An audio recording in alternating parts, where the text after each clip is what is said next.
Hi again. We are on page number 59 of Pursuit of His Presence by Kenneth and Gloria Copeland. It starts with Ephesians chapter 5, verse 30. For we are members of His body, of His flesh, and of His bones. The greater ones, let me start again. Sorry. The greater one lives in you. Today, if the world is going to see Jesus, they'll have to see Him through us.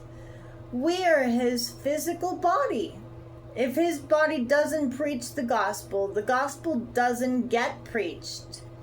If His body does not lay hands on the sick, then His ministry to them is cut short.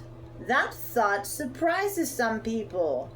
They think Jesus changed somehow after He was resurrected and went to heaven. They think He stopped being interested in ministry.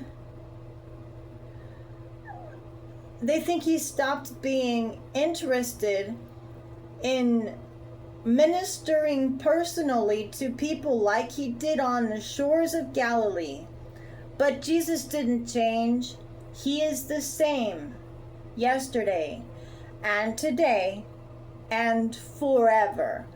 Like we can read in the book of Hebrews, chapter 13, verse 8. He still wants to preach the word of God to people. He still wants to cast out demons and heal the sick. And He still has the power to do all those things. And even greater things, like we can read in the book of John, chapter 14, verse 12. How does He get them done? Through you and me. Point your finger at yourself and say out loud, I am the body of the Anointed One. He is living right now in me. When that truth becomes reality to you, impossible tasks will not overwhelm you. You won't faint. You won't give up, because you'll know that God is in you and He has the power. When He calls you to preach and you can't talk very well, you'll say, that's all right. The Anointed One is in me and He will give me utterance. When someone who is sick asks for prayer, you won't run away. You will lay hands on that person because you know the healer lives in you. And when you lay hands on someone, He's there, bringing that healing to pass. The greater one lives in you. Believe it. Live it. Speak the word. Greater is He who lives in me than he that is in the world. As we can read in the first book of John, chapter 4, verse 4. And for further study, we have the first book of John, chapter 4, verses 1 through 6. Dear friends, do not believe everyone who claims to speak by Spirit. You must test them to see if the Spirit they have is from God. For there are many false prophets.